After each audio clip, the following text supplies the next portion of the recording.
10 o'clock, Ron and Syleste, Fox 10 Talks in the truck that plowed into a valley home at 5 o'clock in the morning. Syleste, I don't know when the alarm normally would go off in this house or this apartment, but can you imagine waking up to the sound of the boom? Nobody was hurt. Fortunately. Amazingly. Yeah, it really is, because it looks as though this is going to do some big-time structure damage. Yeah. And it's a 2-story. It looks like building, and so it makes you think, my goodness, I mean, it could have ended up much worse. Yeah, it really could have. And we have had so many of these, and yet we're going to talk to Danielle in about 2 minutes. Yes. She was out there covering it. Maybe she's got an idea of how that truck, because it's just a quiet little side street. Yeah. It's not like a major boulevard. Right. How could somebody turn and plow right into it? We'll try to find out about that. And good morning, everybody. Thanks for joining us for Fox 10 Talks. Also coming up today on FTT, another one that we want to talk to you just a little bit about here, because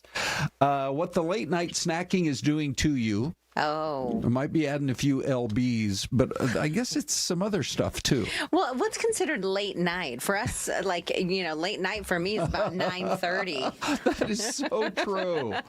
Oh my gosh. The grandkids were over yesterday, and, they're eating like mac and cheese and pizza and all that stuff. And I'm like, I think I'll have some of that. Wasn't it good? Well, sure. Pizza works at any hour, but you're right. For us, late night snacking is at like at 6:30 p.m. Okay, and then the sixth grader heroes that stopped a runaway school bus, and Subway finally, after all this time, rolls out a value menu. Poll question. Here we go, Syleste. It's flat up tied.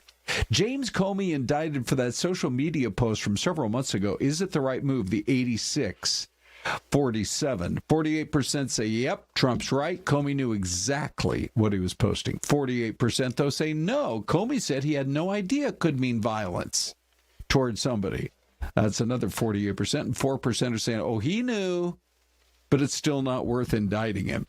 All right, let's take a look here at YouTube. Hold on. We're going to refresh this. We got to do a refresh. 16 votes. Right now we have 453 votes. Okay. James Comey indicted for 8647 social media posts. The right move right now, fairly close, equal between the three of them. Yes, Trump's right. Comey knew exactly what he was posting. That was 43% right now. 26% is no. And 31% say, oh, he knew, but it's still not worth indicting him. All right, we have live pictures, by the way, coming in from New York City right now. I keep wanting to call him Prince Charles. He's the king. How many times have we called him Prince? Did you watch the address to Congress? Yes. He actually was quite charming and very funny. Yeah. And Congress loved him. He got 2 standing ovations off the top before he even spoke. I thought he was great yesterday. Y'all have to check it out on YouTube and watch it in its entirety while you're like making dinner tonight or something in the kitchen. Yeah. It really was quite interesting to listen to. His best line of the whole day yesterday was when he said, now, 250 years ago, I wish I could do his accent, but 250 years ago, or as we like to say in the UK, just the other day. Right. I thought that was excellent. That really was pretty funny. Whoever is his speechwriter. I know. What was the other line? It's like Tale of the Two Georges. Oh, yes. Because George Washington and his 5 times great-great-great-grandpa. Yeah, how was about that? King George. Hey, Danielle joins us this morning. Danielle, how you doing? I'm good. How are you? Doing great. Good.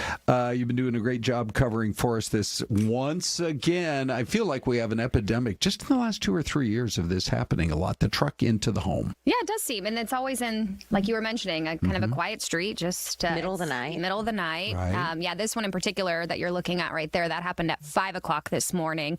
And Ron, you were mentioning, how does this happen? Well, according to the Phoenix Police Department, impairment was a factor in this case. Yeah, as we know, that it's typically what happens when this is the situation out there. So not exactly sure.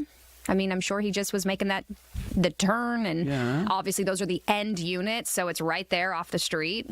But he had to come at it kind of a perpendicular. Yeah, it looked from our perspective, it did look like he was kind of coming down the road, and there were some bushes, which you can kind of see there. On the outside of it, a lot of those were kind of mangled up right there. So it looks like it went through the front yard area of those apartments right there, and then crashed right into what you're looking at, so there's two doors. There's two separate apartments. It's kind of like a duplex style apartment. Oh, yeah. So the front porch right there's two front doors underneath there. So he crashed into one of the doors more than the other, but both apartments got hit. So both front doors were impacted. Correct. They're not usable. Thank goodness there's a back door, obviously, right? No, so I spoke to the family of one of the units, and they had to get out through the back. So there's back doors in the back of the apartments, and that's how they got out. Unfortunately, as we know, structural engineers need to come in.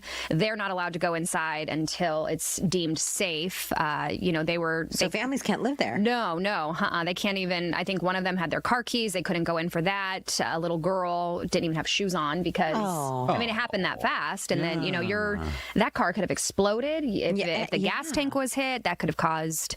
So they're just trying to get out as quickly as possible. Do we know anything about the driver? No, I know it was a man.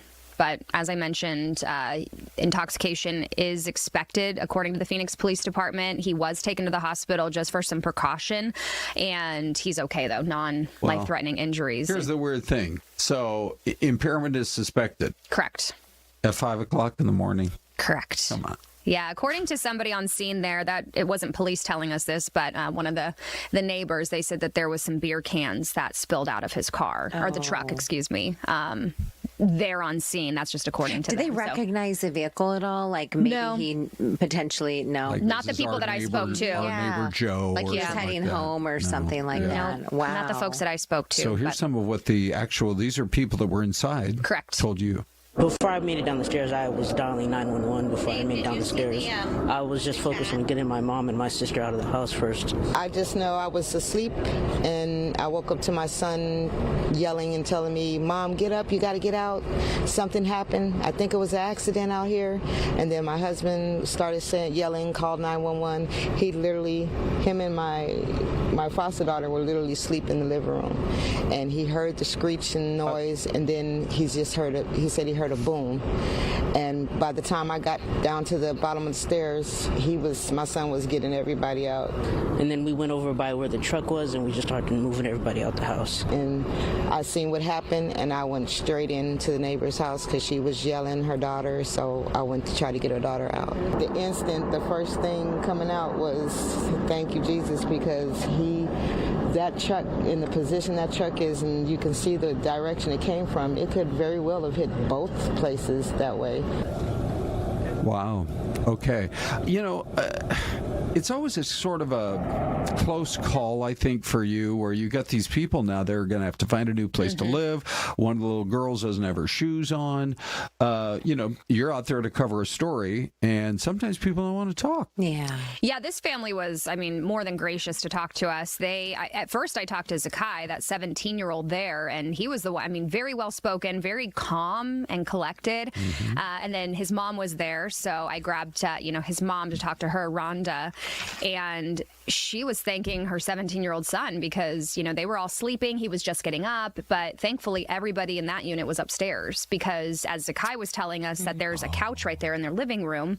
So if somebody would have been on the couch just watching TV, that could have smashed right there and hit them. So she's really crediting them. But one of the best things she said was, I can't remember the exact word, crap. I think she says, all that crap in there, it's replaceable. And it's just so true. Nobody was seriously hurt. Thank goodness.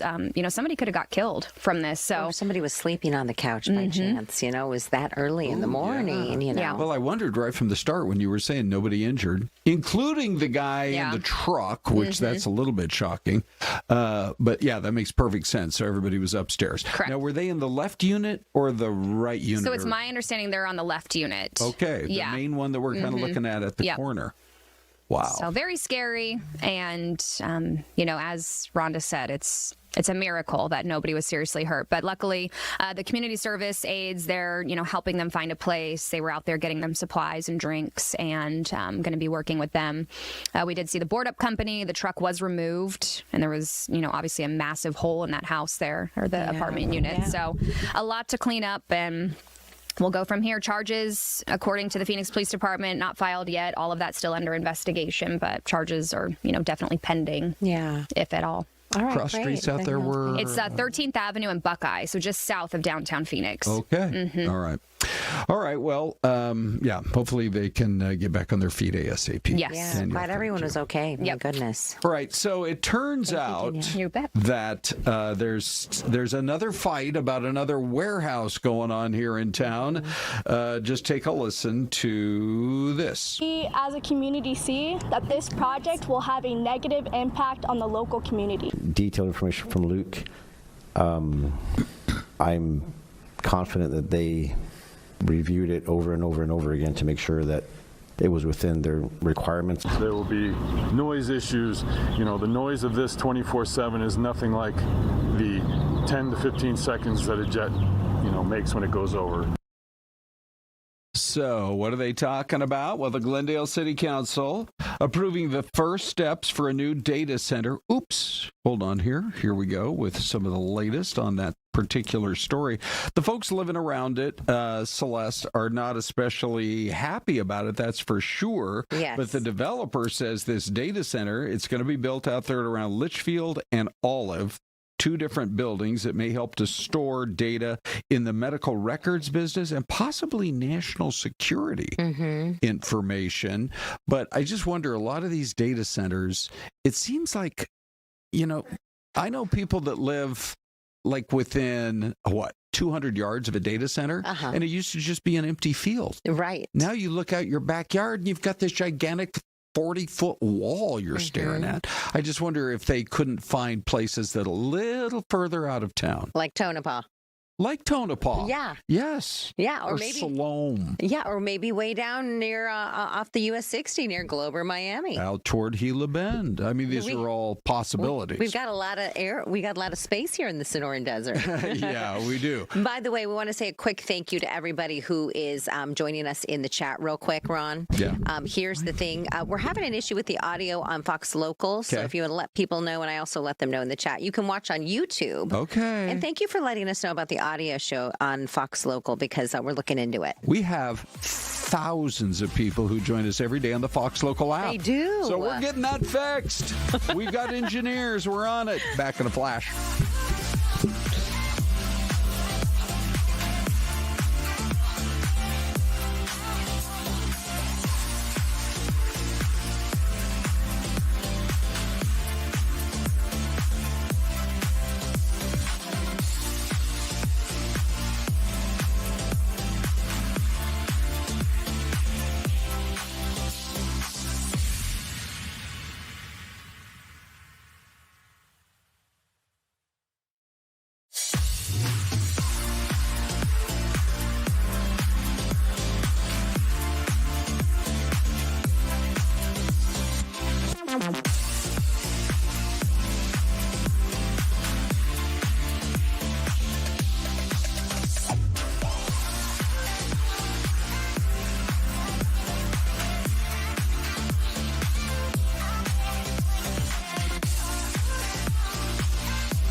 Man, do we have some good news on FTT. Celeste, go ahead and make the announcement. All right. Marcos and Kyle in our engineering department did an outstanding job getting the audio back on for all of you on the Fox Local app. So we want to give them a big kudos and a round of applause. Okay, I have a brilliant idea. Okay. We need to reserve this chair for whichever engineer fixes that day's issues. It could be issue of the day. Hold on, Dave. What are you laughing Hopefully we don't have an issue every day. Hopefully not every day. Come on, guys. We have our stuff together. Yeah, it's pretty close. But we could bring Marcos in and we could say, so what happened? How'd you fix it? Yeah, we're not going to see him for an hour now. Neither Marcos or Kyle want to be on TV. It would be so great. But they're amazing. So if we see them walk in, they're going to tiptoe. Yeah. We see them tiptoe into the streaming studio.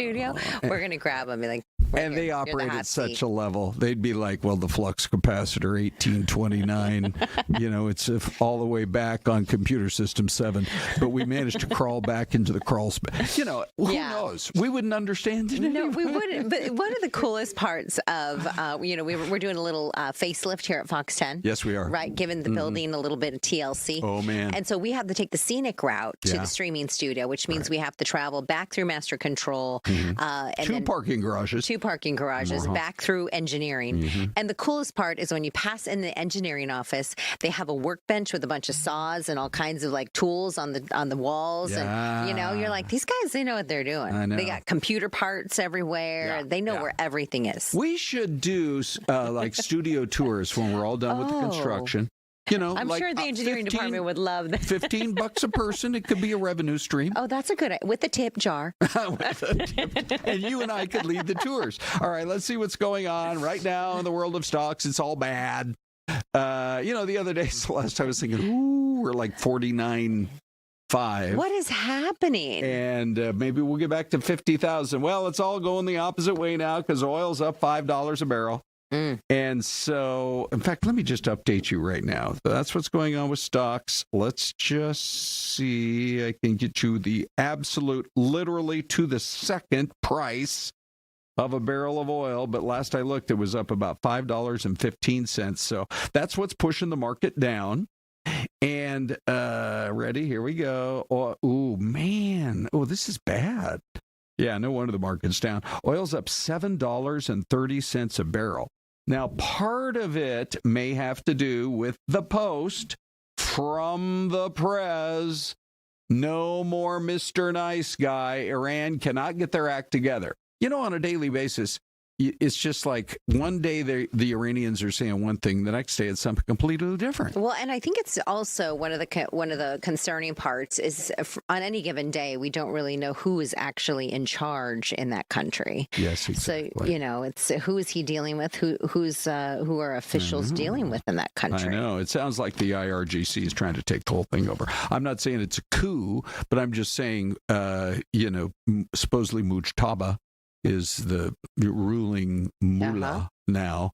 And, one day, yesterday, literally, the president's like, okay, Iran called, but what does that mean? Is it the foreign minister? Is it the prime minister? Somebody called and said, look, we're hurting. And, they supposedly their economy is just really getting hammered. Inflation is out of control. You have hundreds of thousands of people that are out of jobs. So anyway, we'll see how it all unfolds, but I can tell you this. We do know that the price of gas is going up. Nationally, they're at $4.22. Those were the days, Celeste. $4.22. Wow. Wouldn't it be great if we could be there? Absolutely. We're still up in the 470s, actually down 1 penny today, but it could go up. So unfortunate. I think it was $4.59. I think that's what I paid yesterday. Yeah. Okay. So the other one, the other story, of course, that people are talking about has, I think, a lot more to do with what's going on with this guy, James Comey, and what the president has to say, and now what the DOJ is saying. Take it away. You are not allowed to threaten the President of the United States of America. That's not my decision. That's Congress's decision in a statute that they passed. I'm still innocent. I'm still not afraid. And I still believe in the independent federal judiciary. So let's go. Okay, we all know the story by now. He claimed that he didn't do this, that he's just walking along a beach in North Carolina, And he suddenly sees this 86, in sort of gangster talk. That means off the guy, right? Yeah, yes. Now, some other people would say, well, that means like don't kill the person, like in the restaurant biz, kill the order, right? Hey, 86 on that waffle or whatever, right? Yes. So then the whole question becomes, because they did decide to go ahead and at least seek an indictment, and they got one from a grand jury there in North Carolina where that beach was. So our poll question then looks at this. Oh, look at this, Celeste. Numbers moving around a lot. Right now, 75% of you guys are saying Trump's right. Comey knew exactly what he was posting. 24% say no. Comey said he didn't know that it could mean violence towards somebody. And then 1% say, oh, he knew, but it's still not worth indicting him. There's a QR code. Let's update our poll question on YouTube, Celeste. All right, here it is. I just refreshed it. It's about 772 votes. Yes, 45% say Comey knew exactly what he was posting. 27% say no, and 28% say, oh, he knew, but it's still not worth indicting him. Yeah. Okay. I mean, you'd think he was a pretty smart guy. Yeah, and maybe he thought it was just kind of a funny post for his followers, because I imagine, that he's thinking, oh, my followers will think this is kind of cute or kind of funny. But in the environment that we're in now, we've had 3 assassination attempts. I realized this happened many months ago. Yeah. But by that point, we'd already had 1 or 2 assassination attempts. When you post something, like if you see numbers, do you look at it? Like, did you think these random seashells are in the shape of these numbers? Yeah. Is it somebody's address? Is it like an SOS call of somebody saying these are my 4? I don't know. Like, what is it? Like, don't you know what you're posting, or you should? Oh, yeah. Well, for sure. Okay, so then that's what it looks like on our poll question right now. But what we thought we'd do is to update you with the man who looks at all your comments. Hi, Dave. Boy, we missed him last week when he took a vacay. Oh, my gosh. Look at this face. Yeah. Good to be back, guys. Missed you too. Yeah, tons of comments on this one. As always, you can comment on fox10phoenix.com/poll, as well as on YouTube. Daniela Russo 8012 says 86 just means remove or eject. These charges have no chance. Kristen H 2065 says it does not mean violence to someone, not in the restaurant industry and not in the dictionary. It means out of something. Likely means get him out of politics or out of the free world into a prison cell where the crook belongs. And finally, Sunni Today says immaterial if he knew or not. It's the First Amendment. My lord, just look at the things Trump has said about killing his enemies, who are actually just political opponents. Really fired up comments. Keep them coming, guys. Yeah, very insightful, actually. Oh, Some thoughtful comments on all sides. You're right about that, Celeste. And now, ladies and gentlemen, for the first time in, a couple of weeks, it's time for a Poll Q Re-Q, because yesterday we got a lot of chat. Anymore, it's not unusual for us to get 8 or 10 or 12,000 votes in these poll questions. Yeah, I mean, y'all are fired up on a lot of these topics. And so yesterday, as you remember, if you're a regular, had to do with the Poll Q Re-Q from the whole Jimmy Kimmel situation. Here's how it ended up. 71% are saying that Kimmel he crossed the line again, get him off the air. He said the First Lady looked like a, quote, expectant widow. 24% say no. He said it was about age differences. I believe him. And then Celeste? Here is a look at those numbers on YouTube. Same question, 8.2 thousand votes. Ooh. This is incredible. 46% of the people voting say yes, get him off the air. 43%, pretty close, says no. He said it was about age difference. I believe him. And 11% say it was just a really bad joke. But look at that, 608 comments on this topic. Wow. Yeah, okay. No kidding. I feel like our show, FTT, has become the go-to for everyday questions about whatever that big controversial topic of the day is. Well, and I think we give you an opportunity to really voice your concerns, opinions, thoughts, not just in the chat, but also on the YouTube poll, right on those comments. And I think Big D has got the comments. Okay. Well, hello, guys. Hello. Hello. Nice to see you again. Nice to see you. It's been too long. It's been way too long. NLM 6183 says, not a fan of Jimmy Kimmel in the least. It was an awful joke in the best of times, but the timing of it was even worse than the joke itself. He should publicly apologize and then not make jokes like that anymore. Just maybe not reference death combined with certain people. There's enough of that going around already. D. Fetch Ev 0225 says, freedom of speech. I don't even like him, but I value our Constitution and our amendments. And finally, DJB Vita says, Trump can celebrate the literal death of Mueller, but you can't have jokes about a couple where the woman is decades younger than the man. That widow joke has been around for ages. Hey, the Trump administration better be glad Don Rickles isn't telling jokes on TV now. Really interesting point. Keep the comments up, guys. All right, Dave, thanks. Don Rickles. Some of you younger viewers might have to go back on YouTube to find out who we're talking about. In Don Rickles' world, everybody was a hockey puck. Oh. You hockey puck. Before we let Dave go, Celeste, I thought this story about we are not letting him go. I know. Actually. I mean, just for like this segment. In the Health Watch, those late night snacks, they think it is impacting your gut health. It's not just adding the LBs, but people with chronic stress who eat 25% of their daily calories in the evening hours are more likely to have various gut, stomach, intestine type problems. Yeah, I can see that. Or if you have like a late night dinner. Yes. You know, like let's just say you're so busy during the day running around and you're, it's so late, but we got to eat something. Dave, what's your go-to snack at night? Hello, friends. I'm on the phone with Isabella trying to get to the bottom of something. Yeah. The what was it? The comfort tea? What's your late night snack? Man, dessert. Just any dessert. Any dessert. I have such a sweet tooth. Ice cream, cookies. Celeste, what's yours? You know, probably a little ice cream. Yeah. Yeah, I think so. But I do love chips. Yeah, I was going to say it's potato chips for me. I picked up these. They're bad for you. I picked up these Boulder pickle chips at Costco the other day. Oh, I like those. And they're on sale, actually. Did you go for the vinegar and sea salt? I grabbed a bag of those as well. By the way, mystery camera right here. We're going to take a quick break. I know some of you already guessed, but go ahead and guess again. We'll be right back.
right, everybody. You know what we do now? This is because we're focused on you. We are the most interactive show on all of YouTube. Yes, we are. A lot of these shows are not live anyway, so they couldn't be interactive if they pre-tape them. You know, and they get 70,000 views, and they're interesting and everything, but they're not interacting with you like we are. Well, we're able to, if we have a guest on, you can ask a question. Yes. And we can ask it real time. Sure. If we put up the mystery camera, y'all can guess right now, and you're about to find out if you're a winner. Yeah. Although sometimes I look at the comments, Celeste, and it always goes toward food. Yeah. And Thomas Favola is talking about tiramisu. And fry bread. Yeah, and Charles David is talking about M&Ms. I think you guys are talking about what your comfort food, snack food, late night food is. I think what is balut? Balut? Is that balut? Oh, it's a fermented duck egg? Oh, Bella knew exactly what it was. Wow. Ron does not seem enthused. No. I do like a good hard-boiled chicken egg, Celeste. But no duck eggs? I don't think so. I like a soft-boiled chicken egg. Okay, so anyway, I will just say, when I saw this picture, I thought Oklahoma like you guys did too. There's a couple of guesses. But Paul is saying, hold on, you folks, it's Texas. And I can see that. But I feel like wherever you drive in Oklahoma, it's like grassy, you know, it's like green and beautiful. Hilly, small hills. I'm going to go Indiana just because no one else did. Okay. We do have a Missouri from Little Philosophy, though. Oh, and you know what else? I see a city way off on the horizon. Now, this is a wide camera view, but if you look beyond the freeway interchange and you look just to the sort of up above that, you can see some high rises, but it doesn't look like a gigantic city. So I'm going to stick with Oklahoma. Okay. Wait a sec. Because if it's Oklahoma City, they do have that one like 75-story building. They do, but maybe this is turned in a different direction. Okay. All right. I don't know. It's just a guess. I'm going to go OKC, Celeste. And you're doing what? What did you just say? Indiana. Oh, yeah. All right. Here's the answer. OKC. Here is your mystery camera, and it is Ames, Iowa. Oh, for goodness sakes. Let's go back to Ames. Yeah. So, but now I'm really confused because maybe we're looking all the way off toward Des Moines. So I don't think Ames has a lot of taller buildings. But anyway. I don't know, but I don't know. Somebody recommended a Vegemite for you, Ron. Thomas. A Vegemite sandwich? Yes. From the land down under? Yes. Okay. A simple, iconic Australian snack made with buttered bread and a thin layer of Vegemite. Okay. Dark, salty yeast extract spread, often with additions like cheese, tomato, or avocado. I will just say that Desiree and I were having a convo earlier this morning. Yes. What's so funny? Nothing. Okay. You're going to is it the pimento that's cracking you up or what? It's the fact that it's a dark, salty yeast extract. Dave, you're egging her on. That's what's happening. Des and I were talking about, I don't want to throw this one particular sandwich chain under the bus, but there is one that if you go for their full, like, it's like a foot long or maybe even 14-inch long, their big sandwich. It's like almost $15. Oh, yeah, I know who you're talking about. You know who I'm talking about? It's such a good sandwich. I want to buy it more often, but it's out of control. You're talking about the giant. Are you talking about the regular size? No, it's the big one. Yeah, it's the giant is like I feel that it's like 2 feet. Would it be huge? If I were to quickly run for governor, and I said no sandwich over $7.99 in Arizona, I would get elected. You probably would, and if you're running for governor, this is the place where the platform you want to use. Because we have had all the governor candidates on this show. Because what did I used to say? If I ran for governor, I would make it 3 lanes from here to Casa Grande, and they're actually doing it. Yeah, they are. They felt the pressure. And then what about now? You're on this soapbox about how to get to Phoenix to Vegas. On like a bullet train. Make that a freeway. A bullet train would be nice. But you'd have to scoot around Wickenburg. I don't know if they thought about Well, and the rodeo, that you'd have to avoid the rodeo. Dave is a one-man audience over here. Anyway. By the way, I know we gave Kyle and Marco some big-time kudos for helping us fix everything. Yeah. But we have a really big digital team here at Fox 10, and they do an amazing job. Brent in our digital team, he also really was a big part of getting all of you some audio and getting us, back on the air kind of full time on Fox Local. Thank you, Brent. Speaking of audio, listen to this. Tonight, we are here to renew an indispensable alliance which has long been a cornerstone of prosperity and security for both British and American citizens. Our people have fought and fallen together in defense of the values we cherish. Across the ocean and from coast to coast, we have traded, innovated, and created together. We've stood together through the best and worst of times. However, the challenges we now face from those who wish us harm across the world, those challenges encourage us to reaffirm tonight the basis on which our partnership has been built. I feel like his visit here is covering all. Oh, yeah, this is when they arrived at the White House yesterday. It was quite a day. I feel like his visit is covering all the bases because if you think the president's going too far with everything that he's doing, the Democrats all stood up yesterday and gave him a standing ovation when he talked about checks and balances. Yes, they did. Did you notice that? I absolutely noticed that, and they gave him a huge round of applause. But then last night, the prince is talking about, look, there are threats in the world that we have to address. We have to. But I don't know if the prime minister over there wants to, but I do know the president wants to.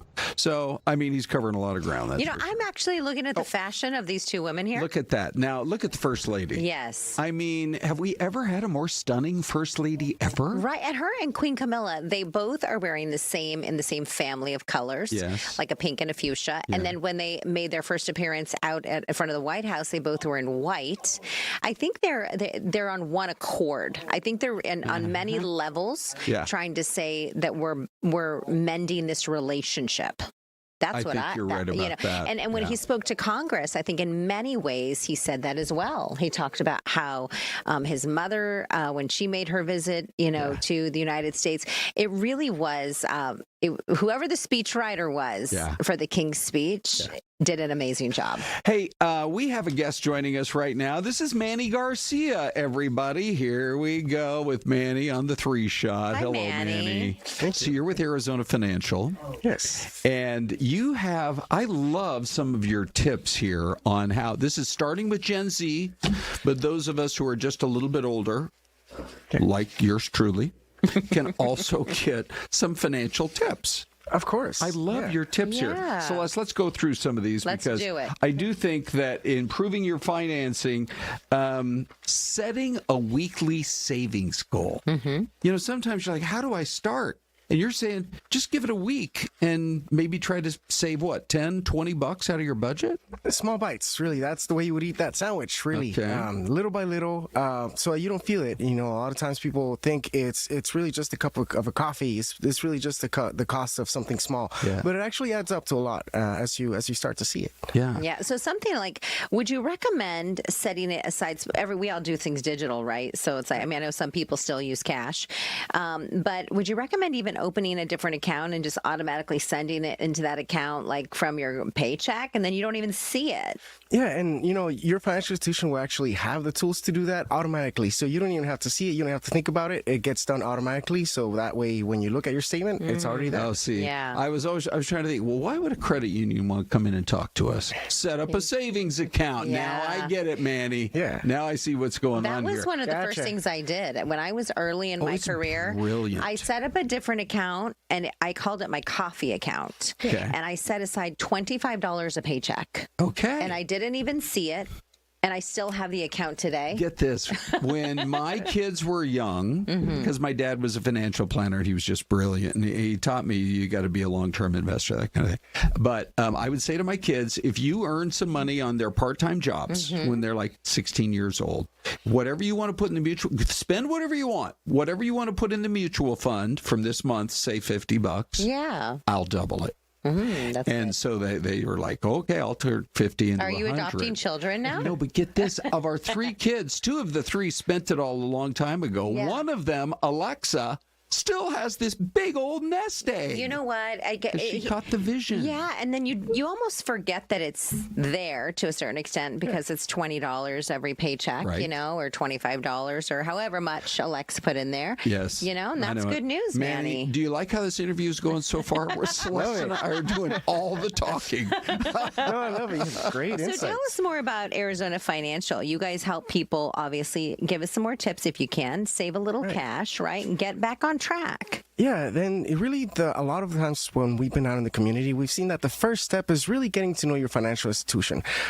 It's really getting to know what they offer, what they have for you to help you. And a lot of times those services may be free to you. So it's really using those services that they offer for free. Okay. Whether it's identity protection or bill pay so that you're not late, whether it's, having that savings account, all those things are available to you just by, being a member, being part of the I think it can be a little intimidating if you're not. Let's say you just have one checking account, you opened it online, and you're like, do I have enough money to walk in the bank and kind of talk to somebody? But it's always really good to kind of learn those foundations. And honestly, if you're in this younger category, you're 24 years old or whatever, call your mom or call your dad and say, I heard Syleste and the Hooner talking about this. I'm going to start a savings account. I'm going to put in $50 every month. Will you match it? And then they're going to say, who's Syleste and Hooner?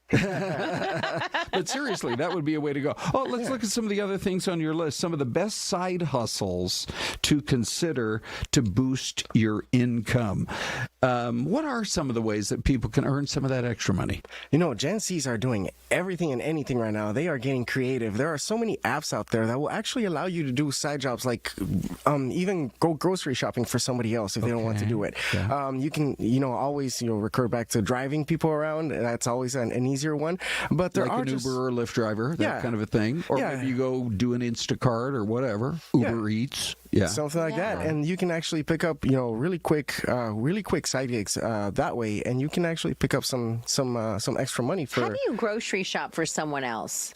There are actually different apps. Uber actually has one of those where somebody will actually ask for something. And if you're an Uber driver, you can actually get that picked up, whether it's food or groceries. And there are actually a couple of different ones. One last point from Manny. Just because you get a raise doesn't mean you have to upgrade your lifestyle. Stay humble.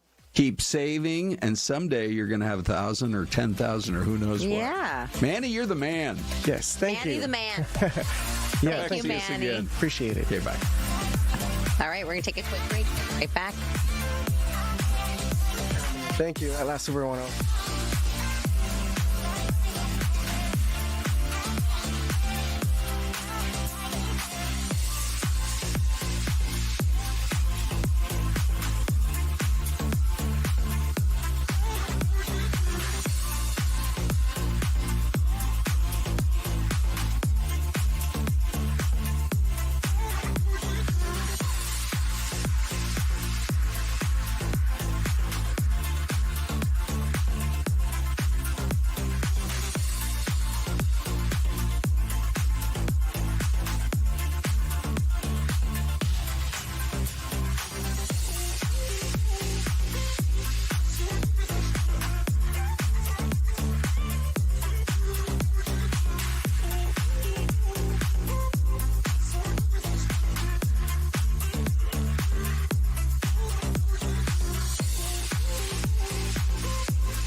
Oh my gosh, the show only gets better by the every 15-minute segment. And that's because Bella is here Here with she is, us everybody. this morning. Good Good morning. to see you. Hello, Isabella. Hey. All right, so your mom and dad are watching for sure up there in Renton, Washington. Yes, they are. Good. Good morning to mom and dad. Good morning. Before you know it, Husky football season will be here. Oh, my mom is very excited. And Sun Devil football season. Yes, You it don't will want be. Celeste to feel left out. But I will just say that this first video, by the way, we have a really fun segment in about a minute, but I just thought we would go ahead and show the video. We have now reached out to the school, see if we can talk to the principal, because these sixth graders, you guys, got the job done. I don't know if you can tell, but the lady who's driving the bus there, she's passing out from an asthma attack. Oh, no. And so these sixth graders, look, she's completely passed out, which, you know, I've known people with asthma, but I've never actually witnessed a full-on attack that literally knocks you out. Yeah. Scary so deal. Scary. But, you know, by the time you're in sixth grade, you're not driving, but you can think for yourself and you can jump into a situation. You've got the girl in the blue shirt there. She's like holding on to the driver, you know, trying to help. You think about that. And the other kids are pushing the brake. Stop. Oh, look, she's got her inhaler. She's pulling out her inhaler. Wow. But the whole thing, so it happened in Mississippi. And so we have reached out to the Hancock County School District to see if we can get the principal on the show for tomorrow morning. But talk about jumping into action and possibly saving everybody's life on the bus. Yeah. See, they pull over in the median. You can see traffic, you know, going by them over on the right-hand side. But, What a frightening ordeal for a lot of sixth graders, you know, yeah. but they totally were really amazing and very mature. Very mature. It looks like, you know, in this type of a situation, and they all kind of work together. And the thing about it is, they'll be 80 years old. They'll be going to their, you know, 60th high school reunion. Yeah. And if they get together, they'll be like, remember that day we stopped the bus. Well, they'll be telling their grandkids about that Yeah, story. they That's will so be. heroic. So heroic. Wow. Okay, so one of the things that people are talking about today is the TV show Friends. And so here we go. I don't know, do you guys already know what the dollar figure is for Friends? How much the cast, which there's still 5 of them alive, Matthew Perry passed, but do you know how much they make per year for the group? Oh, that's interesting. I don't know, because now it's streaming, so it's a little different. Yeah. I'm sure it's only increased over the years. Yeah. Per episode? Per the group, per year. Per year for I the think group. this Wow. is per the group, not per person.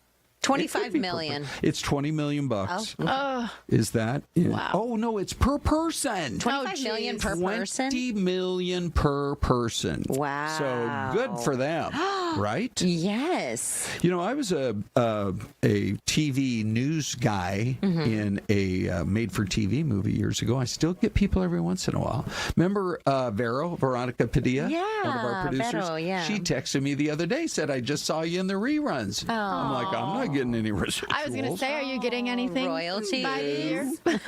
I need to go to. I was have the a conversation. newscaster. You know, we shot it out at North High School. It was actually really a fun day. That's cool. Anyway, somehow I'm being taken advantage of. That's not right. It's You need to have really a not. conversation with somebody. So let me ask you this, Bella. Yes. I love this topic because every day I get some suggestions for trending stories, and one of them today just happened to be enough talk about comfort food. What is your favorite comfort TV show? Okay. And I thought, this is so appropriate because the other day I'm at the gym and I'm scrolling through all the channels and I felt like I already know about all the news and I know about all the sports. And the Andy Griffith Show popped up. Oh, that's a good one. And I just settled in on it just to see what Barney was up to. Okay. Deputy Barney Fife. And so I have to announce that as my favorite show, AI generated. I didn't actually meet Andy Griffith or Barney Fife. Look at Barney Fife's face. I know. This is so great. He's like, what's going on here? And don't you wish you could have lived in a town where a nice old lady walked up to the gentleman on the street, hey, what's in the newspaper today, pal? Yeah, what's going on? Am I missing something? And he's standing out in front of the barber shop with the barber pole just waiting for his turn in a chair. there. And Mayberry. And, I love how it actually, because the show was in black and white, it made the image in black and white. Way to go, AI. Yeah. So anyway, that's my comfort show. And I think for people who are maybe about in their 50s or 60s, they remember that one as a kid. Because it's still all over the place. Yeah. I don't know who's getting the royalties for that one. Yeah, because Aunt B has passed away. Almost all those characters. Maybe there's an estate or a trust. Probably. With some of the actors. Grandkids. Yeah. But anyway, Bella, what did you go with as your comfort TV show? So I went with Modern Family. Ooh, that's a good one. Yes. Do we have an image of you on? No, wait. I know what yours is. Yeah, you asked me. I did it. It is Three's Company. Oh my goodness! You have talked about this show for so long. I have. Loved this show. Yeah, this. Before I knew like some of the off-putting connotations that they had in this show. You know what I mean? I loved it as a kid, and I just thought it was funny. Yeah. And so I would watch it as a kid at my nana's house, and after school or whenever I was watching. I was one of the tube kids. Like I was a boob tube kid. Like I just watched TV all the time. So I would watch this show, Doogie Howser. I would watch Elf. I would watch Hogan's Heroes. Oh, I know nothing. The Andy Griffith Show. Yeah. Like they were all on kind of repeat. Now they're all on like Nickelodeon or Nick at Night or something like that. But yeah, it's just such a good show, and it's so funny. Yeah. So funny. Well, Tommy is on here. He's saying, I might complain once in a while, but the shows you guys have on are some of the best. We're personable, witty, with great hosts. That's why we watch. Tommy. Thanks, Tommy. We appreciate you, Tommy. Thank you. So, Bella, you grew up, you never got a chance to grow up in the VHS tape age, but that's what everybody's living room used to look like. See all those VHS tapes on top of the cabinet? That I do see them. And this is back, the macrame type of a holder for the pothos plants and everything that you see hanging from the roof. Yeah. But back when I was little, I remember my mom in a back room, and she was like making one of the macrame hangers, and we had this big pot of a pothos plant. But that was like what people did back then too. Now you see them like everywhere in like some of the home improvement stores or like a plant shop or something. I love that she made it homemade. Yeah, that's really sweet. I remember. I heard Dave laughing. I don't know if he's over there right now. Dave, did you ever have a comfort type of TV show growing up here before you ever went to Bellevue Elementary School? Yeah, I went to Clyde Hill Elementary back in Bellevue, Washington. That's a pretty Tony neighborhood. Oh, fancy. You're like that's really you're fancy. 2 miles from Bill Gates' house over there. Yeah, it was pretty nice. I was very lucky. What'd you like to watch? Man, so many shows. I think Nick at Night was my jam. With they had a lot of good shows back in the day. Yeah, that's great. Yeah. Okay. Well, Good fun stuff. talking about that. I huh? know. Kind of Great takes you topic. back a little bit, right? And you guys in the chat, you want to tell us what's that one TV show from back in the day that you love to watch? Just takes you back to your youthful days. We have some in let us here. know. The Munsters. Oh, my with gosh. Thomas, Yes. Charles Thank in you, charge, Thomas. Mr. Yep. Palvaline. Yeah, Elf, yes. Doogie Howser, yes, Mr. Palvaline says. So we have some good ones in there. My mom and dad took us when we were about 9. I was about 9. My sister's 7 to Universal Studios backlot tour. People still go on those. Yeah. And when we went past 1313 Mockingbird Lane, the Monsters house, I was just like so mesmerized. It was so great. George Lopez Show, Low Philosophy, Adam's Family, Darren Lloyd. Some really good ones, you guys. Thank you for sharing. It's so great. The chat hopped on the leaving the comfort foods to the comfort show discussion. Because it's been comfort food this whole Yeah, it time. has. So great job. Hey, speaking of comfort food, one last story from our friends at Subway. After all this time, they've announced they're going to get on the value menu train, you guys. So they're going to have 15 different 6-inch sandwiches, a different sub for every day of the week, but there's only 7 days though. Anyway, don't mind me with the math. $4.99 every day, a different sub. And so they say, check the new items on the Subway app. I love this idea. I think it's brilliant. It is. Because sometimes you feel like maybe it's a little bit healthier than always eating a burger. Yeah. Right? Kudos to Subway for taking a note that it's time to bring back the value meals. Right. Fast food started to bring it back a little bit. We've been talking about like the one at Mickey D's. Yeah. But this is great. Remember $5 Great idea. footlongs? Yes. That little seems like a very long time ago. They had that whole jingle too with the $5 foot long. Well, yeah. So, yeah.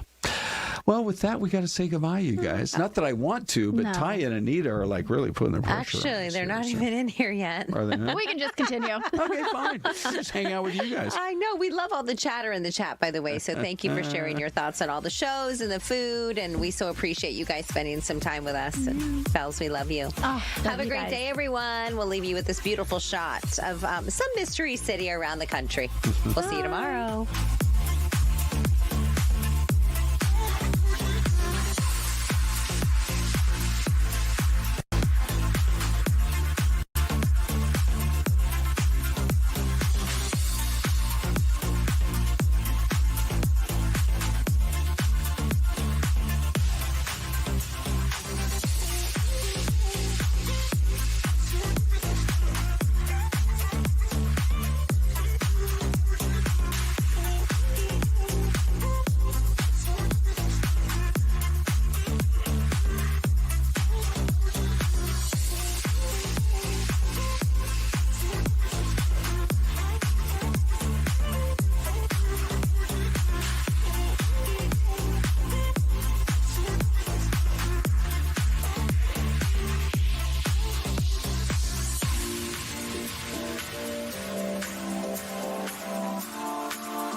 Hi, everyone. Happy Wednesday. We are keeping things rolling at 11 o'clock. But before we roll along, we'd like to say happy anniversary. Oh, thank you. It's a very special day. Yeah. 13 years. 13 long years. We've worked together for what, like 11 or 12 of those? I'm getting nervous. What do you have up your sleeve?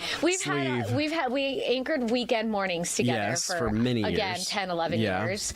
And now we do Monday through Friday in the studio and here. Correct. So we've had so many funny moments. Uh-oh. And I pulled one of them. Brian, do you want to roll this? It's not rolling. It's not rolling. Oh. Okay, real quick. Try again. Come on, buddy. You got it? Come on, Brian. Hold on. No, doesn't work. Well, that was happy anticlimactic. anniversary. That just goes 13 years. Woo! Well, thanks for trying, at least, with your surprise. Well, okay. Watch this. Oh. Listen to this. Oh, it's just a video. No, it should be audio. We need audio, Dave.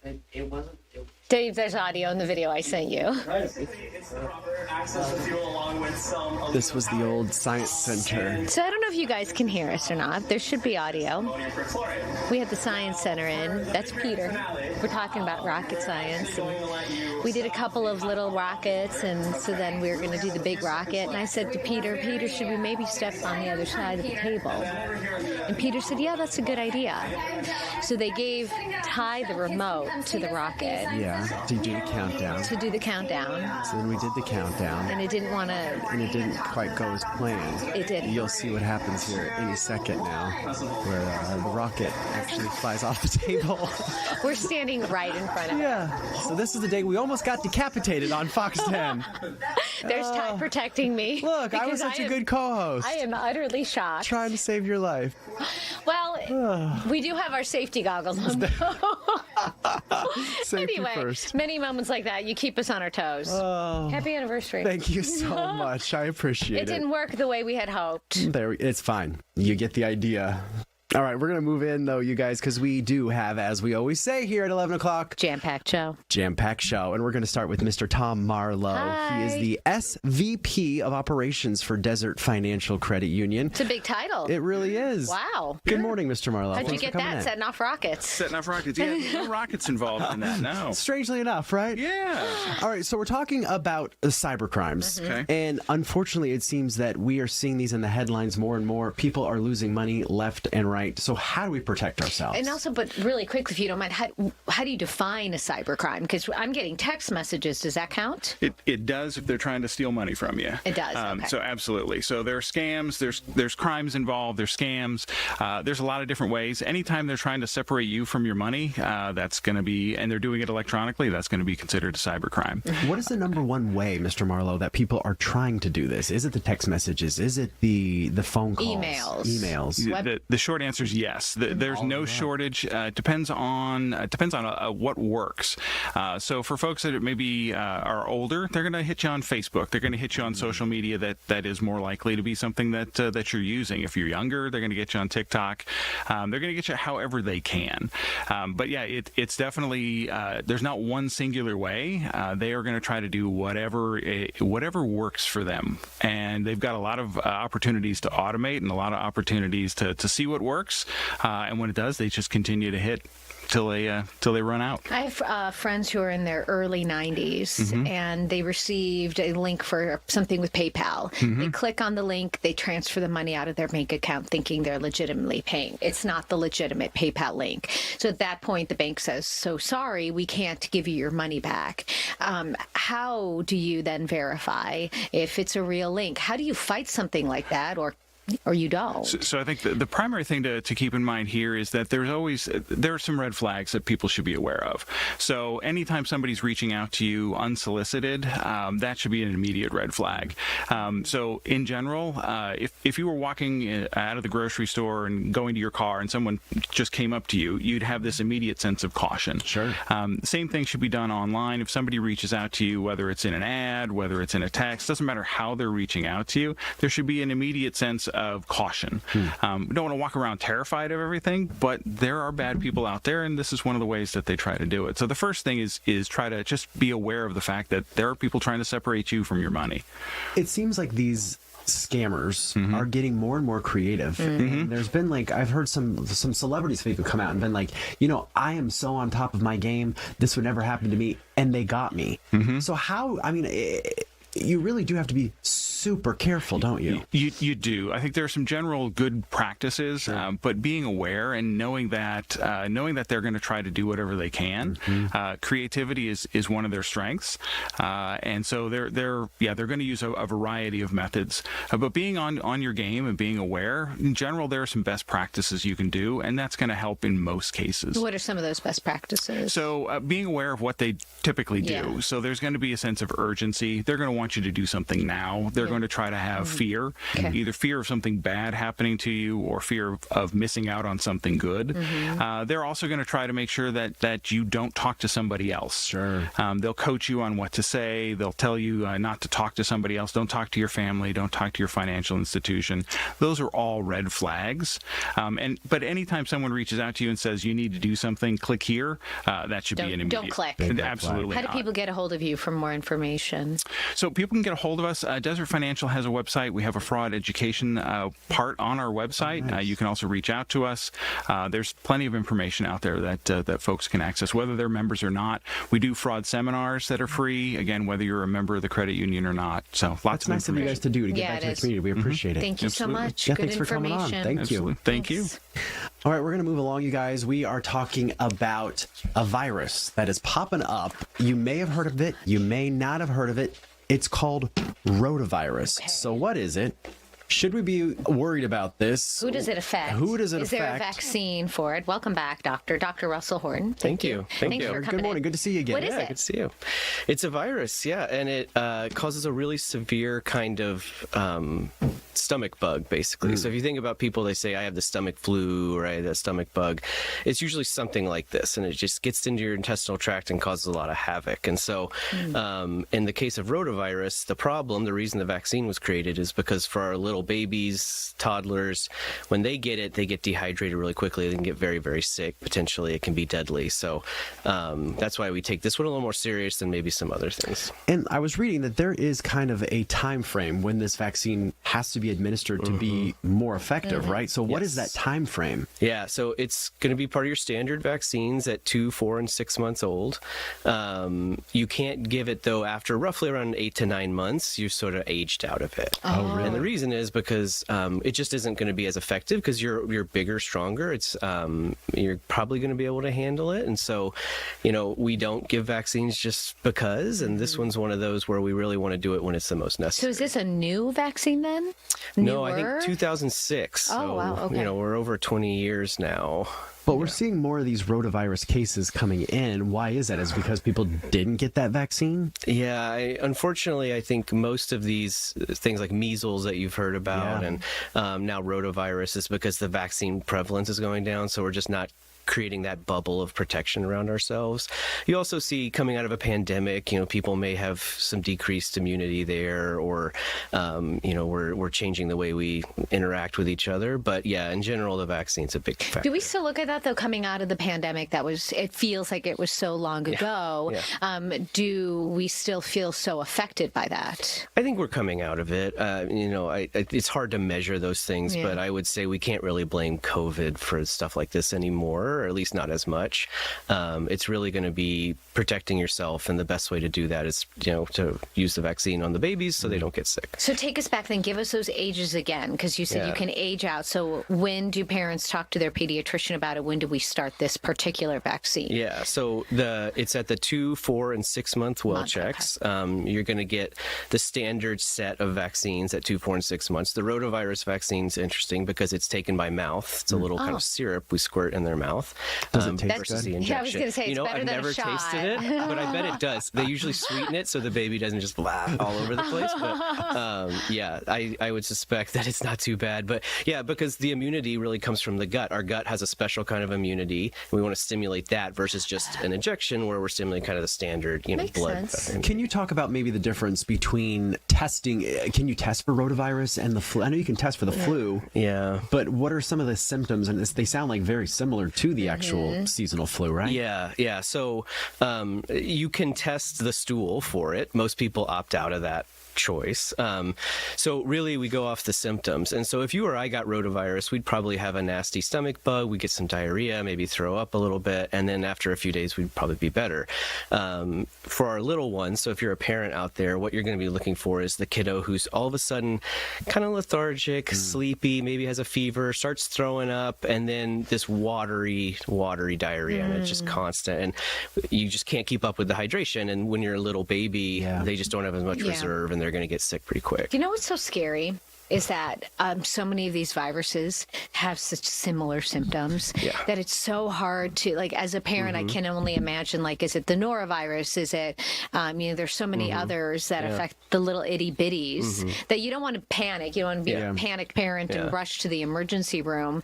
But, it's tough. Yeah, and that's why I generally say, look at the symptoms, look at your baby, see how they're acting versus worrying about is this, that, or the other thing. Is your baby, when they cry, are they making tears? That's a good sign of hydration. Are they wetting diapers throughout the day? Good sign of hydration. Are their lips look moist, that kind of stuff, inside of the mouth. So, look at it. If they're active, if they're just upset and they've got diarrhea, but they're active and happy and eating and peeing, we're usually okay with that. Yeah. It's when it starts to get a little bit more serious that you've got got to then Yes, jump in. Yeah, when you lose those things. Yeah. All right. Well, Dr. Horton, thanks for coming in. We It's my appreciate it. pleasure. We're from earwax to We cover norovirus and everything You're in a between. wealth of knowledge. Who knows what we'll be talking about next Yeah, month? I know. With Looking the forward to boogers. it. Yeah, Sure. we'll find Let's something. go for it. Really quickly before we head to break, what were the flu numbers like this past winter? Was it a rough season? It was fairly rough. Yeah. I mean, the flu season always is, but we really need people to uptake the vaccine. Yeah. But it wasn't as bad as it could have been, which is good. Do you still recommend that, even though we're already in April? Not anymore for this season. Yeah, but come September-ish, that's when you want to start thinking about it again. Well, it'll be here before we know it. I know, It's already right? May. I can't believe it. 13 years I've been here. Yeah. 13 years today. Blink and then you'll... 2-minute break. All right, 2.5. We'll be right back.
Hi.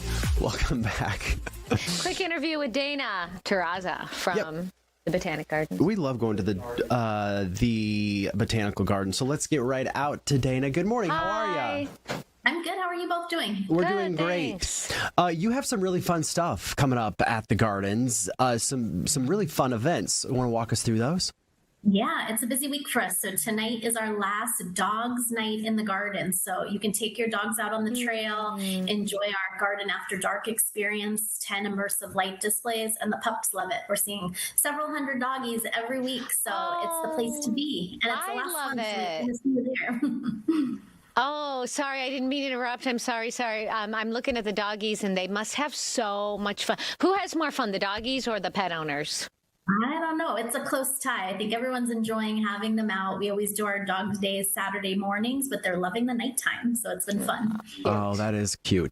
Now, do people need to sign up for this in advance, or can they just show up and buy a ticket and bring their pooch, or what's kind of the protocol here?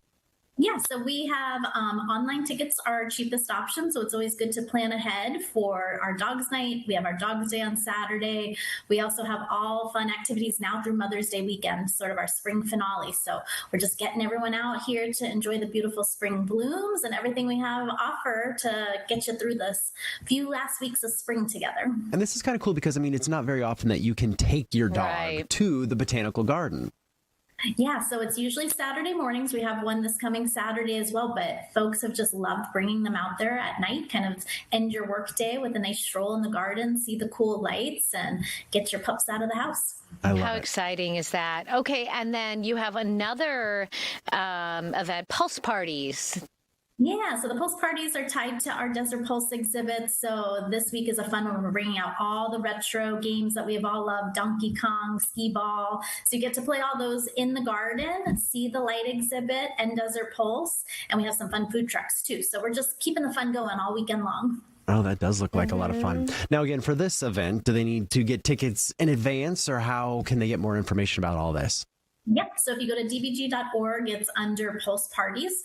So that ticket includes everything for the evening from 5, and we've extended our hours to 10 p.m. every night, so you can stroll while it's nice and cool in the evenings. Yeah, the evenings and overnight hours have been so nice, and it's so lovely. I've done live shots at the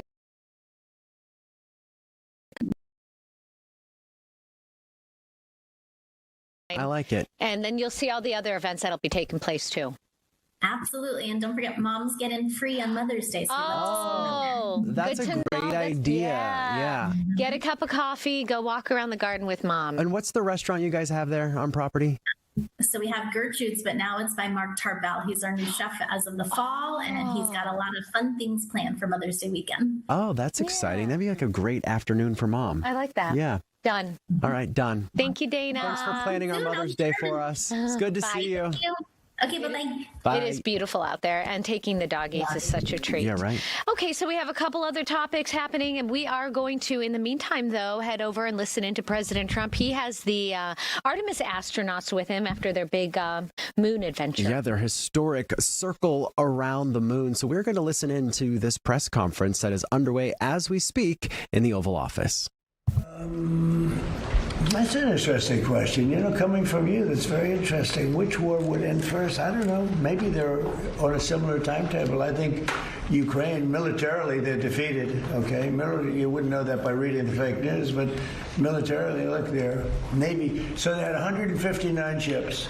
Every ship is right now underwater. Typically, that's pretty good. What do you think, Jared? I mean, it's going to be hard for them to make a naval comeback. Okay, now they have an Air Force. Every one of their planes has been shot down or has been decimated.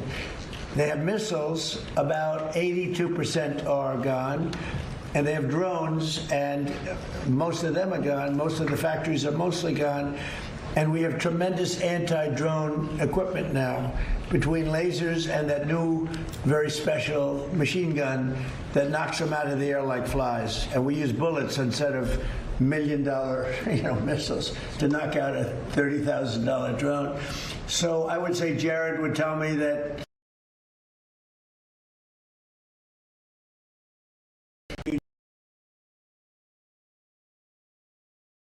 as you know, their money, they call it their money. They don't have a name for it. Their money is valueless. They've got inflation that nobody's ever seen before. Other than that, I think they're doing quite well. If you read the New York Times, you'd say they're doing wonderfully because it's fake news. Or if you watch CNN, I mean, you cover it all the time. You think they're doing well. Do you think they're doing well where they have no Navy, no Air Force, no anti-aircraft apparatus, other than what they may have put there? They may have brought in some light stuff during the ceasefire, and we know exactly where it is, so it'll be knocked out within the first 15 minutes. Your Vice President. Mr. President. Thank you very much, Mr. President. I want to go back to the Supreme Court ruling on the Voting Rights Act. I know you said you haven't seen it. When did it come out? Just now? No, it came out this morning, but basically very much narrows the Voting Rights Act. Was it considered a win for a who? win for Republicans? I love it. But my question... This is a very good... We can end this news conference right now. I want to read it. My question, Mr. President, is that some Republican governors have not responded in terms of what they're going to do. I guess early voting, for example, in Louisiana. Republican governors? What? Republican governors. What about it? Early voting begins Saturday there, for instance. Should they redraw the map in the next couple of I would. I mean, it depends. I mean, some states don't need to redraw, and some do. I mean, I know what the concept of the rule. I just haven't seen the result. Yeah, I would say generally I would think that they would want to do it. Some are greatly helped, and some, didn't make much difference. Yeah, I would say they would do that. They have time to do it. Yeah, please. Thank you, Mr. President. I wanted to ask you, there's a lot of drama on the House floor today. Several bills were stalled, and a rule took 2 hours to pass today, and there's still some tension over the Farm Bill. Do you think that you need to get more involved legislatively on Capitol Hill? Well, we want the Farm Bill. The Democrats don't. We want security, okay? We need security. We want security. The Democrats don't think we need security. They actually do, but they suffer greatly from Trump derangement syndrome, like at levels that nobody's ever seen. They're sick people. There's something wrong with them. They don't want to pay anybody for security. They don't like ICE. They don't like Border Patrol people. They don't like the people that keep us safe. When they ran this, they let 25 million people into our country, and many of those people were from prisons. They were from mental institutions, drug dealers, murderers, 11,888 murders, half of whom committed more than one murder. They think that was fine. I happen to like law enforcement. They essentially want to defund law enforcement, and I don't think the public's going to let them get away with it. We got it all approved in the great big beautiful bill, and they want to renegotiate. We don't like that. Yeah. Mr. President, the King's speech that he made to Congress, he spoke strongly, forcefully about the necessity for a strong NATO alliance. He also spoke about the necessity to continue to support Ukraine. Did his speech in any way change your thinking on either of those issues? Well, you have to understand my thinking is, I think, exactly correct, but I was very disappointed with the fact that when we called on them to give us a little hand, we didn't need it. I actually did it just to see whether or not they'd be there. When we called on NATO to give us a hand with Ukraine, and in particular the most recent, we asked them to do certain things on Ukraine, and we also wanted them to do things with Iran. All right, so you've been listening to what was supposed to be a press conference. The president is obviously there with some of the astronauts that were aboard Artemis, but he is getting peppered with questions, as happens when he is in front of cameras with the reporters there. So we didn't really hear a whole lot about Artemis. Darren Lloyd even pointed out, why aren't they asking questions about the astronauts? So I'm sure they'll have wrap-ups of that on later editions of Fox 10 News. Take a look at this, you guys. King Charles, Queen Camilla in the nation's capital yesterday. Today, they are in New York visiting the 9/11 memorial. So take a look. These are live images. Look at the amount of police and the motorcade that they have with them as they head to New York City to see some of the different sites. You want to talk numbers? Let's hear it. So just doing a little Googling, and it says almost 3,000 sandwiches were made for King Charles' U.S. garden party yesterday. Do you think he ate them all? I hope not. This was his first official state visit as Britain's reigning monarch and the Queen. So they had 3,000 sandwiches made for 650 guests. And they had a behind the scenes in what they called the Embassy Kitchen, the British Embassy, Washington. Chef was preparing the afternoon tea for 650 guests, including King Charles, Queen Camilla, 4 kinds of tea sandwiches, scones, desserts, several British flavors from smoked Scottish salmon to British beef were included in those sandwiches. I love tea, and I have to tell you that would be an incredible thing to attend. So while the King and Camilla, the Queen, are in New York City, they are visiting the 9/11 Memorial and Museum. They're also going to meet with first responders. They're also heading up to Harlem, which is kind of in the northern portion of Manhattan, to talk about urban farming program for youth. And they're also hosting a reception for the King's Trust while they are in New York City. So a very busy schedule for the King and Queen as they make their way over here to the United States. It's been kind of interesting just to kind of see what they've been up to and just see what they've been hanging out here in the United States doing. The King addressing Congress yesterday, which was really fascinating, received a standing ovation, applause twice. And so this is a visit that is aimed to mend relations between the U.S. and the U.K., especially with the war in Iran. So that's what we've been watching today. A lot going on with that, and it'll be interesting to see if we hear any more from the King and Queen as they continue to tour the United States. All right. Before we go, we're just going to update you real quick. I don't know if you saw the story earlier this morning. This was a car that crashed into this it looks like maybe townhomes. Almost like a duplex. Yeah, they're right in the area of 13th Avenue and Buckeye Road. This happened right around 5 o'clock, but you can only imagine that guy was going at quite a high rate of speed. We are now getting confirmation from police that this individual that was behind the wheel was more than likely under the influence of drugs and or alcohol. So this is one of those stories that we are going to be following as we head into the news at noon. That's going to do it for us on this Wednesday. We'll see you tomorrow.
Well, hey, everybody, it's Ron and Des. It's 11:30. There's a nice view looking out over downtown Phoenix. And by the way, we got that view as well. Oh, I know that one well.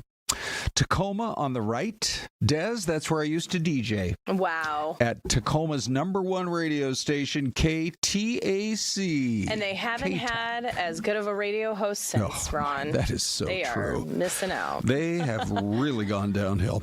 By the way, to the left, when you pass there, you're in the beautiful little northwestern town of Gig Harbor. If you ever go to Washington, give yourself a day, wander around the harbor, get some ice cream. It's pretty awesome.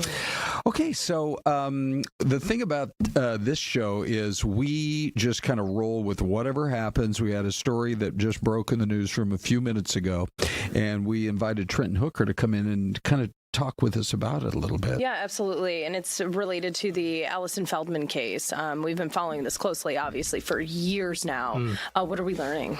So we just found out, Fox 10 confirms that Allison's father, Harley Feldman, has passed away.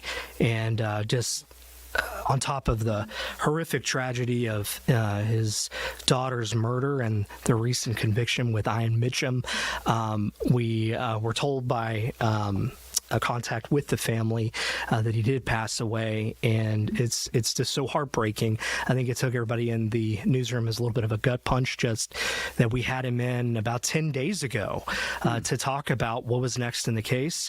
They were getting ready with victim impact statements as part of the sentencing guidelines, especially since this still is a capital murder case, and that's part of the three-part process to get to the decision about a death penalty with the jury. Harley actually just sat down with her own John Hook not too long ago for Newsmaker. This was about 10 days ago, and John put it to him about what was coming up and his thoughts on it. Here we go. If you were around, would you attend his execution if he's sentenced to death? I don't know. I haven't thought about that at all. How do you feel toward him now? Have you come to some type of, I don't want to say forgiveness, that's a strong word.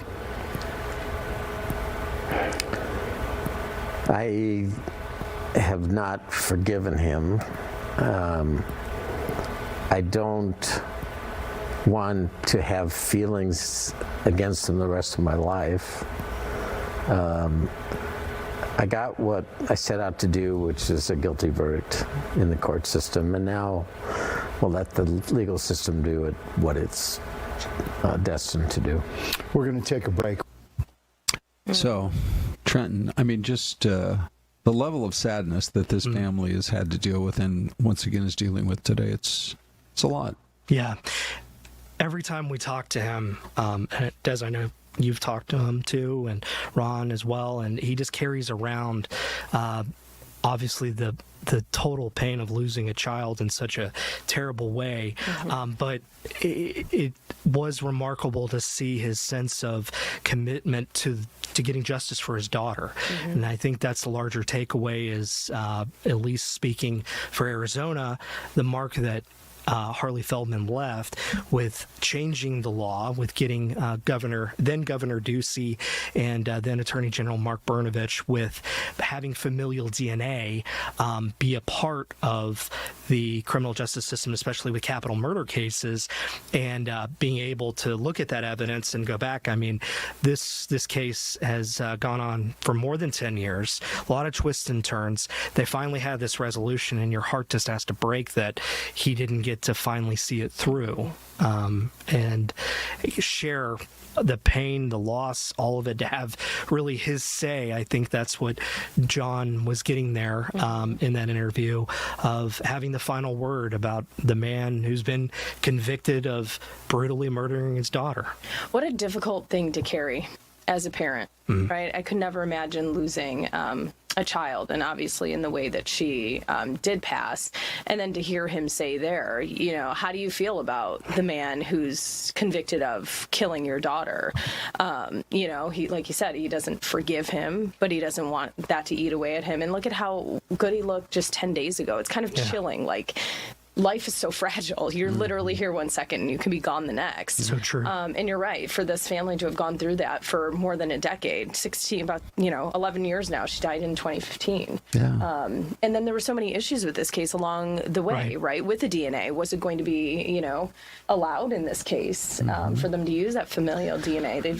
That's just devastating that they've made it this far. I wonder if, have you had a chance to look at Trenton and see where other states stand? Did we really break some ground with the familial DNA being allowed in a capital murder case? It's so new as far as being used in a court of law. Yeah. Now, Arizona isn't the first to use it in a capital murder case, but we're within just the breaking ground of this happening in really the last 5-6 years. So pretty incredible with it playing out. I think the other thing, just to leave a final note on Harley, is it is remarkable, at least from perspective as journalists, that we cover these people in the worst moments of their lives that you wouldn't wish on anybody, obviously. And to see how they've turned that unwanted attention and really fame with the case and channeling it into something positive, I think that's pretty remarkable, really. Yeah, absolutely. Sure. Our heart goes out to the family. Trenton, thanks for sharing that with us. I think, if you don't mind, I'm going to hold you around for this next story, too, because one thing we know about Trenton is he's a longtime journalist, used to work with the Houston Chronicle. I put him right up there with the New York Times and a few others. Trenton, so you're a Texan. Sure. Through and through. I don't know if you saw the video that came in from the where is I'm going to look for the VO, Brian, on the tornado. Yeah, some of the weather that they had in Texas. We didn't have it. I believe the one you were talking about, it was Mineral Wells. About Dallas. Right. Yeah. Mm-hmm. Right. Actually, I had a couple of friends at our Fox Dallas station who were covering that one last night. Oh, wow. And I was watching a little bit of their wall-to-wall coverage as it was happening. And gosh, that devastation there, incredible. Looked like a total bomb went off, like you would see just in war zones. Yeah, tornadoes can really be so vicious. And we're seeing a lot in Oklahoma as well. Yeah. And the way they go hopscotch. Mm-hmm. Yes. The path is unpredictable. Yeah, my wife she grew up in Alabama. Her dad was working on the Saturn V rocket project there at the Redstone Arsenal, Huntsville. And they had 2 or 3 tornadoes. I mean, you're living in the South, for multiple years, you're going to experience that. And she talked about how a tornado came kind of right down their street, missed their house, did some damage to the pavement on that street, and like 2 houses down, just obliterated them. Yeah. So, I mean, when you live in Texas. Now, you were in Tennessee. I don't know if you ever had tornadoes there. I've never lived anywhere close to the South. Yeah, but it can happen like that, right? Oh, so much so. My last market where I was, right outside Austin, Texas, man, we had a busy storm year in Central Texas, like 2022, 2024 were really, really rough. I remember we were live on the air covering a cell as it was moving over my neighborhood and communicating with my wife while I'm in the production room on the studio talking with our meteorologist, saying, hey, honey, you got to get to shelter. And we had just had our daughter at the time, and I wish I could show the photo, but she's huddled up with our baby daughter, our dogs in the bathroom. What can you do? And unfortunately in Texas, unlike a lot of states like you would see in the plains where they have storm shelters, Texas really doesn't, because we don't have basements there, just with the way the water table works. Usually you'll have them flood out. So really the only shelter you can get is you hope the tornado is not big enough, get in the center of your home and away from windows and, hold on. But that's where local news really, really pays off. People get that accurate information from meteorologists to show the threat as it's happening. So wild. Yeah, that was... Yeah. Okay. Well, it's one of the reasons I love living in Arizona. That's one thing we rarely have to. It's a factor we took into account when we were looking at where we wanted to live and stay. And had enough. It's hot. Right? I mean, what more can we say? Monsoons, there you go. Right. Yeah, we can generally make it through those as well. But the other thing, Trenton. Thank you, guys. Yeah, the other thing we're going to talk about before we go to break here, Des, is this.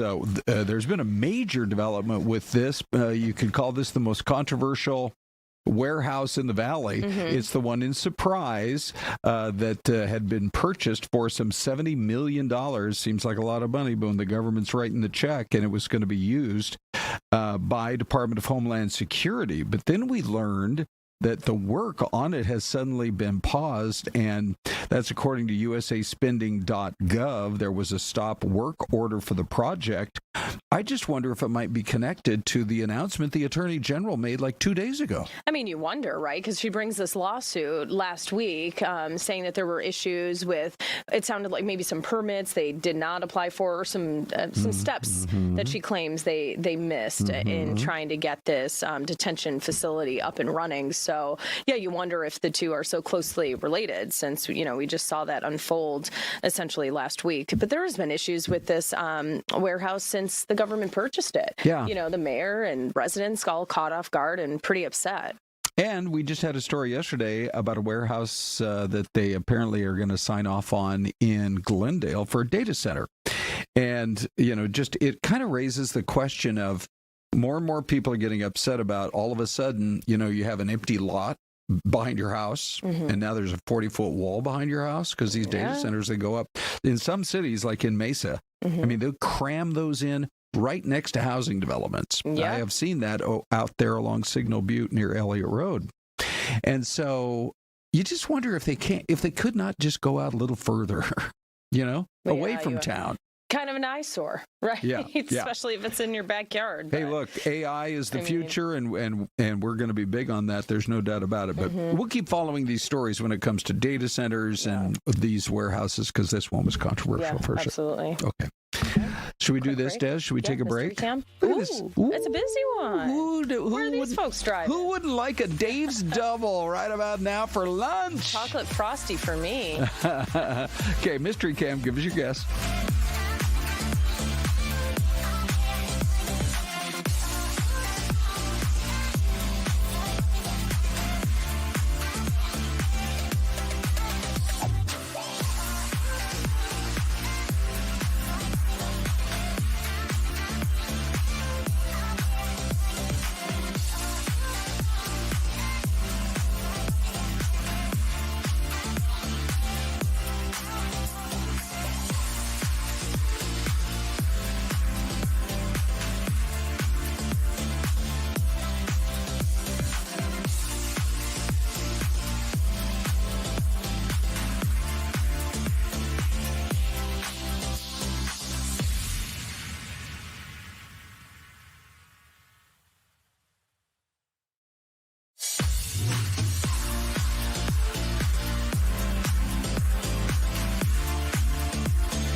Here we are hanging out with you between now and 12 noon, Ron and Des. And, it was my son, Des. By the way, it's the Mystery Cam. Give us your guess. My son, Jordan, said, because he knows I love a good burger, he's like, Dad, have you tried the Dave's Double before? This was like a couple of years ago. The first time I got one, I'm totally hooked. I probably Why were you hooked? Why was that different than any other burger you've had? It's so much meat, because each is like the square quarter-pound patty. Mm-hmm. So I'm guessing it's close to a half a pound of meat. Wow. I think okay. I don't know, protein. maybe combined. Yeah, how much protein is in that? A lot. Let's find out. Yeah, let's. Okay, look at this. Des is making plays. By the way, anybody else want to give us a guess? We have a little philosophy who's saying it could be Mississippi. I was in a little town there once called Bay St. Louis, and I could see, and it's just, with the rain and the humidity and the muggy weather and everything, I mean, there's trees everywhere. So I think I'm going to go with Lil Philosophy. Mm-hmm. But we're getting some other guesses. Hello, Linda. Good morning out there in this Safford Thatcher area. She likes Missouri.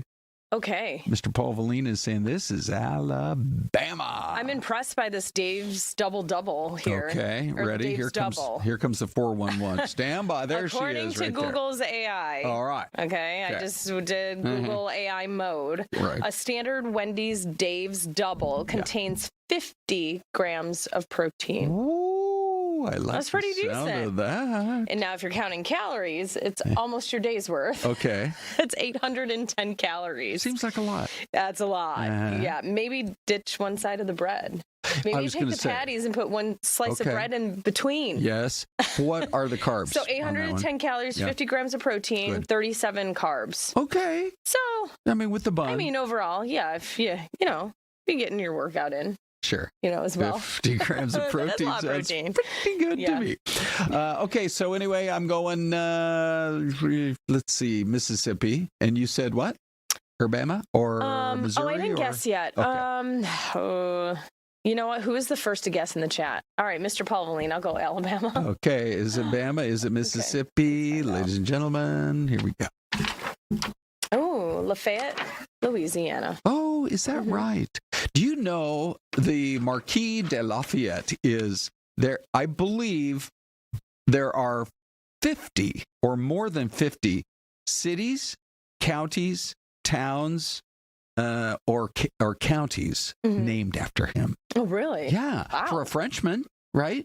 But he came over here to fight in the American Revolution, and he was really like George Washington's son.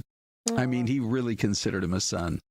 And he came over here back to the U.S. as a old man, and I think he died within a year or two. But people just considered him as much a father of the American Revolution, 250th birthday, as anybody born on this continent. Wow. Yeah. I mean, if he had, great contribution. Yeah. So anyway, there you go, Lafayette. Interesting. Hey, finally now we're going to get to our big interview that we've all been looking forward to because Bola Shakunbi is joining us. You probably have heard of her. If you've heard of Clever Girl Finance, she's all over it when it comes to social media. Good morning.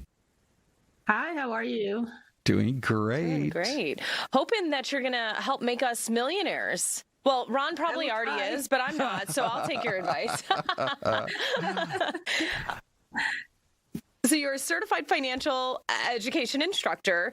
Your mission is to help women ditch debt, save money, build real wealth.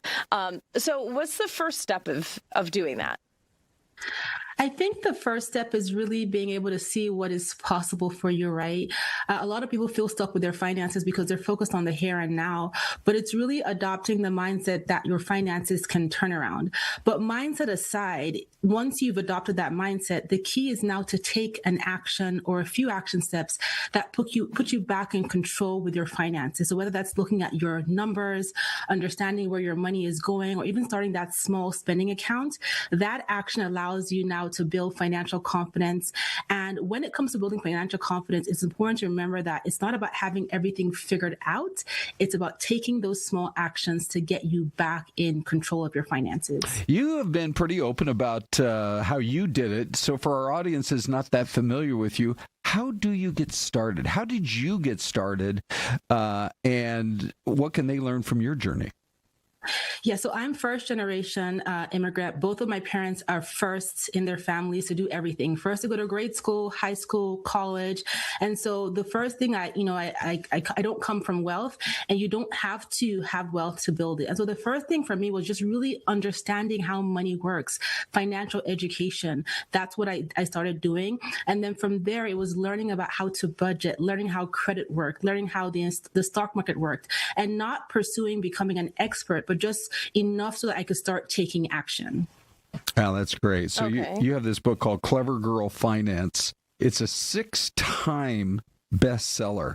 Because we have limited time, we could talk for an hour about it. But if you had to distill maybe 2 or 3 of the most important points out of the book for our audience tuning in right now, what would they be?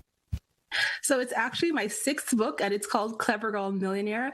But key tips, I would say, number 1 would be to adjust your mindset, right? Think that it is possible for you to achieve financial wellness. The second thing would be start getting educated about how money works, learn what it means to budget, learn about credit, learn about investing, and then finally take action on what you're learning. Open the savings account, create the debt repayment plan, open the brokerage account, and then start going from there.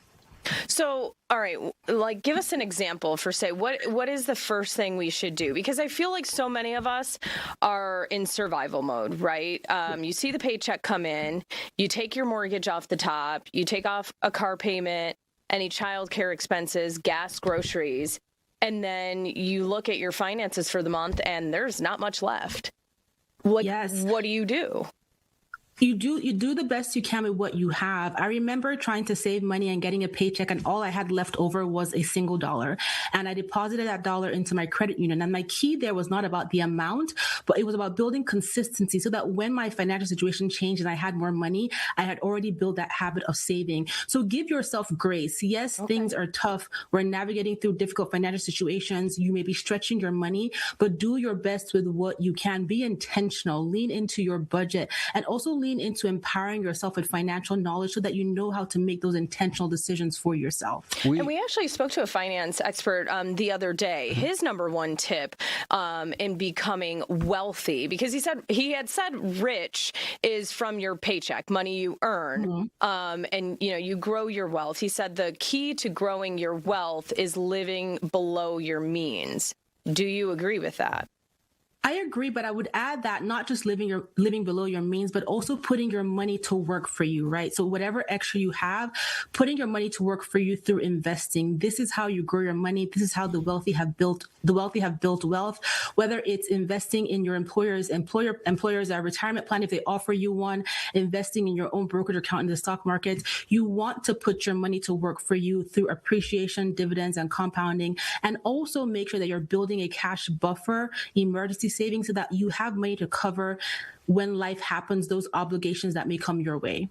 I always love to ask people, who are out there leading the charge, whether it's in this category or another one, do you ever get feedback? Do you ever hear from people who say, I put your techniques to work and it's actually working for me? Not that you need to, be super specific, give us a name and, like residential where somebody lives, but tell us about maybe a conversation or two that you've had where people say, I tried it. It works. Here's what's going on for me and my wife, for me and my husband, or I'm a solo person. Give us a success story. Yes, I get success stories all the time. The one that comes to mind is a lady who had reached out saying that she was finally able to break the paycheck cycle and stop leveraging payday loans by simply implementing a budget, getting on top of creating a debt repayment plan, and getting past those payday loans, and instead leveraging her local credit union / community bank to start saving money and getting support from them. That's so great. If we have a little extra money, like you said, even if it's $1, just to get in that habit, is a good place to put that dollar in like a local savings account at our bank? Or if someone is looking to the stock market, like honestly, I'll admit, like I have no clue if I were to invest in stocks. I don't know where to go, what to do. So what's, I guess, a good stock account, or you mentioned brokerage account? Like, where do you go? So I would prioritize putting cash in the bank to cover your core essentials for a few months. So that would be your emergency savings.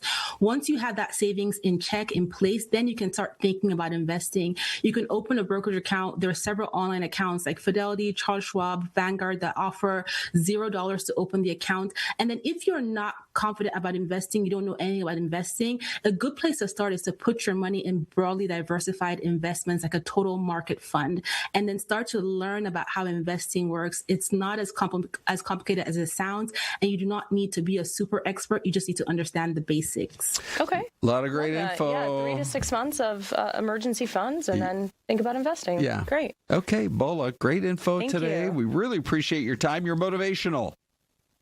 Thanks for having me. Yeah, Okay. We'd love to have you back. Thank you. Great. Thank you. Okay. So, yeah, and matter of fact, Des, we just had a guy in from Arizona Financial Credit Union last hour, and he was saying, set a weekly goal. even if it's only $10 a week, 2 coffees, or more like 1.5. And put that, at the end of a year, you've got $520, and then you can get started. Yeah. So it can happen. Yeah, absolutely. Hey, one last story before we go. This is really interesting. Where are your odds the worst when it comes to lightning? Holy cow. I tuned in on this one for sure. We had it earlier this morning. But they came out with a list of what they did was they analyzed lightning strikes over the course of many years. And they confirmed where lightning strikes the most and where people have been hit the most. I mean, fatally. And this may not surprise you, but guess where the number one place in the country is? Florida. 97 people hit by lightning who died from it. And they're only talking about fatalities here. I'm sure there were other cases of lightning, hitting homes or even people surviving it. But number 2, Florida, no shock there at all. Mm-mm. Number 2 was Texas. Oh. And number 3 was Colorado. Oh, no, I wouldn't have thought Colorado. I know. I don't think Colorado would have came to mind. Yeah. Interesting. I guess the eastern part of the state, they get a lot of that. That's for sure. Plus, it's a great reason for us to show you these amazing pictures from Daniel. I mean, we don't want anybody hit by lightning around here, but now you're fairly warned. You're in better shape in Arizona than just about anywhere else. We'll see you tomorrow. Thanks for joining us today, you guys. Have a great day.